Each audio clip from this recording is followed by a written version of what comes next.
In today's Columbine report, the Jefferson County Sheriff's Office concludes, quote, Harris and Klebold seem to have lived two lives. Their friends and family described them as normal teenage boys. Others described them as outcasts, but they left behind evidence of a much darker and sinister side. This darker side was an aspect they apparently shared only with each other. Not exactly so, as we learned from two of Harris and Klebold's close friends who talked exclusively with ABC News. When I look back at it now, there's quite a few things I could have picked up and said, if I had put them all together, I probably could have figured out they were going to do something. I mean, the fact that they liked explosives, the fact that they liked guns, the fact that they had a lot of hatred towards people in the school. Chris Morris probably spent as much time with the two killers, Eric Harris and Dylan Klebold, as anyone else in that last year of their lives. It's so hard to even think about everything that's happened, because these were two people I thought I knew that I actually seem to know nothing about, and it's hard for me to understand, even. Now Chris sees everything in that final year differently, starting with a visit the year before the shooting to this seasonal fireworks stand. Chris, Eric, Dylan, and another friend, Cory Friesen, who graduated from Columbine 2 years earlier, helped close down the stand. In return for their work, they got fireworks. It was a lot of fireworks. I think Eric and Dylan took about 8, maybe 10 of those boxes, and so they had a large amount of fireworks. You know, and when we got as many as we did, they were like just ecstatic. That, you know, we'd walked out of there with so many like huge boxes just full of fireworks. Later that summer, Eric and Dylan began taking trips to the mountains. They began extracting the gunpowder from the fireworks to make pipe bombs. I had heard Eric and Dylan talking about them taking one of them up to the mountains and blowing it up. And they said that they had left a crater in the ground that was around 4 feet deep and around like 8 feet wide almost. Eric, Dylan, and Chris were working at this blackjack pizza shop. One day, Dylan came to work boasting. Well, Dylan brought in what I believe to be a pipe bomb. And it was about, I believe it was about this long. It was more than a foot, I think. And it was about this thick around. It was very, very large. It had a fuse that laced down the side of it. And me and the owner told him to get it the hell out of the store. We wanted nothing to do with that. That was the only time I had actually seen one of the pipe bombs. As their senior year began, Eric and Dylan complained more about the jocks and the culture at Columbine. Cory remembers Eric threatening to blow up the school. You could just see it in his eyes. You just get a cold glare in his eyes and say, one of these days, I swore I'm going to do it.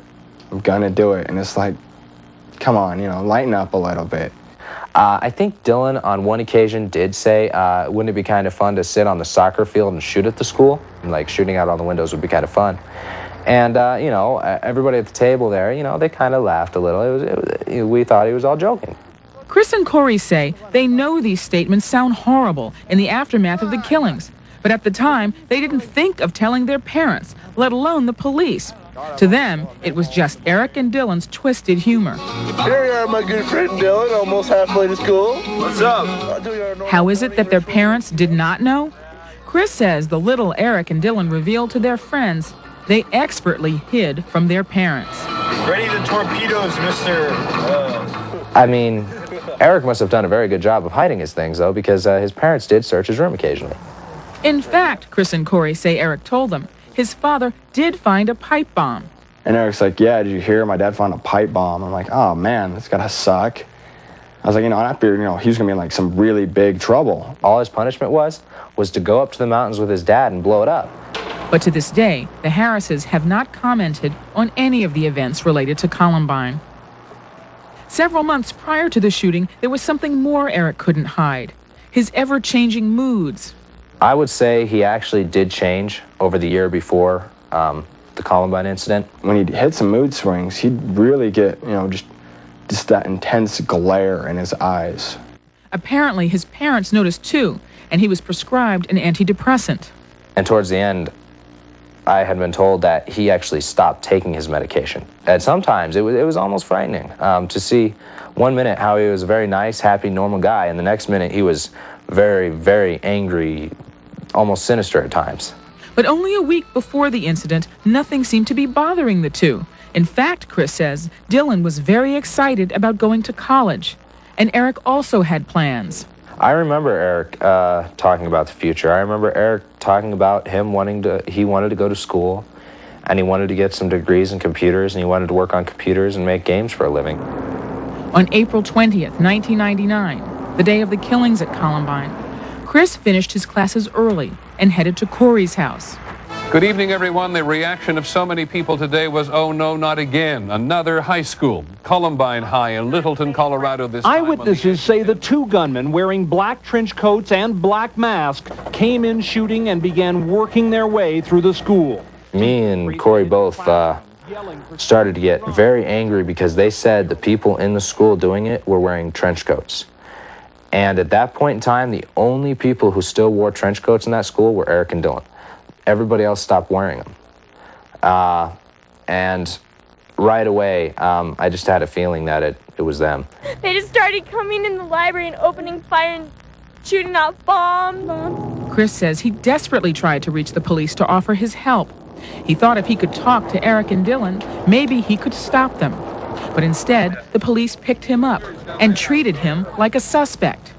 They put me in handcuffs, put me in the back of a car, took me down to the park where they had everything set up, and they did a gunpowder test on me and some other tests on my skin to make sure that I didn't have any powders or residues on me.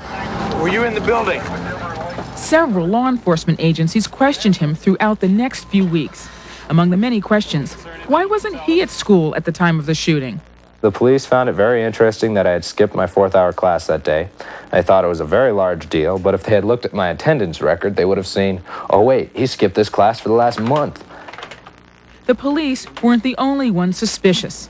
Chris says he was discouraged from returning to school, kicked out of his home by his mother, and fired from his job. I blame Eric and Dylan. I blame them for what happened. Nobody else is at fault for what happened but them. And I truthfully wish they had been caught. I wish they hadn't have killed themselves. I wish they had been caught. And I wish that they had been able to go to jail for the rest of their lives for what they did. They were just two troubled kids who just couldn't find any other way to, deal with everything that was going on. And the question which haunts a broken community torments the killer's closest friend. Why they did it? I wish I knew the answer to the question of why they did it. I still to this day wonder why they did it. And I'll never get that answer. In their final home video made the day they launched their massacre at Columbine High, Eric Harris and Dylan Klebold speak directly to Chris Morris and another close friend. Quote, "If you survive, you can have our computers. That's it. Sorry. Goodbye." I'll be back in a moment.